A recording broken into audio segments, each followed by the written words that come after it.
Number 5. A Nightmare on Elm Street 3: Dream Warriors. While I have come to appreciate Freddy's Revenge over the years, Dream Warriors is without question the best sequel in the Elm Street franchise. It does a really good job of picking up from the original as we see the return of Nancy and Donald. But then we also see some great new characters like Kristen and Dr. Neil Gordon.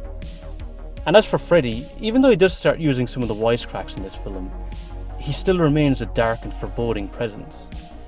There are some legitimately creepy and haunting moments in this film, such as Freddy rising up towards the foot of Philip's bed, or the junkyard scene where Neil and Donald are searching for Freddy's remains. But perhaps the most engaging aspect of this film is the inclusion of Amanda Kruger. Her presence just adds to the mythology of Freddy as we learn more about his backstory. And then the whole religious element just really adds great layers of depth to the film. Number 4. The Dark Knight. A completely immersive film that never lets up. The action and the tension are top drawer. And then there is such an interesting concept of how Joker needs Batman. That for him, without Batman, the world and the games he plays are just a lot less fun and stimulating. It's boring for Joker without Batman. That angle was just one of the many great aspects that elevated this film to such heights. And for all the praise Heath Ledger gets for playing Joker, and he is great, it's the character of Two-Face for me that I found most enthralling. What he is driven to do and why he is driven to do it.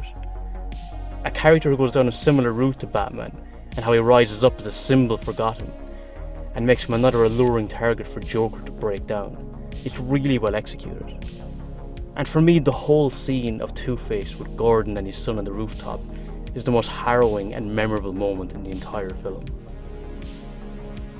Number 3. Star Trek Generations. It's the key theme of time that really makes this film powerful.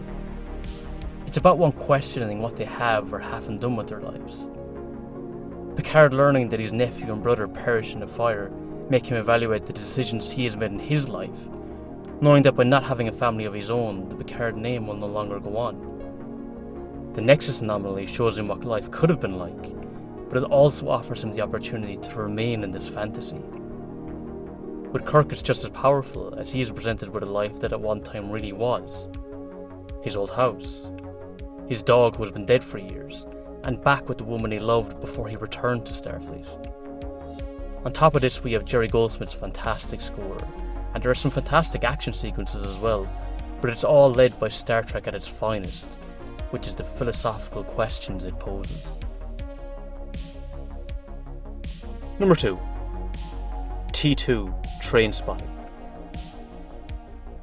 One of the aspects I really enjoyed about this film is that it's not as frenetic as the original. It takes a bit more time to get going, and that's not a bad thing. This for me reflects the characters themselves and that they are 20 years older, and that youthful vibrance has inevitably waned. But we do see them yearning for the past. There are numerous flashbacks to the original film, and also to them as children and teenagers. In an age where nostalgia is extremely prevalent, this film nails it. Sick Boy has a great line when he says to Renton, "You're a tourist in your own youth." While the original film was Renton's story, the sequel is much more of an ensemble piece, as we see how Renton's decision to take the money affected not just him, but his friends as well. Number 1. Back to the Future, Part 2. While seeing Marty and Doc went to the future was kinda cool, and it was humorous to see a predicted look of what 2015 could potentially look like, what really elevates this sequel is when they return to 1955. The fact that Marty must not only complete the mission of getting the sports almanac from Biff, he must also avoid his other self. It's such an ingenious premise and further raises the stakes. Seeing scenes from the original film with a different perspective just adds to the quality of the film. It's darker than the original, but I think they needed to make that move to make Biff an even bigger adversary than he had been. My only minor criticism is that Crispin Glover didn't return as George McFly, as he was my favourite character in the original.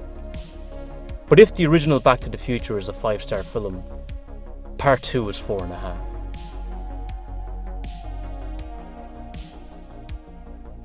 Okay guys, if you enjoyed that video, please give it a like and subscribe, and let me know in the comments, What would be your top 5 favourite movie sequels? But until next time, slán go fóill.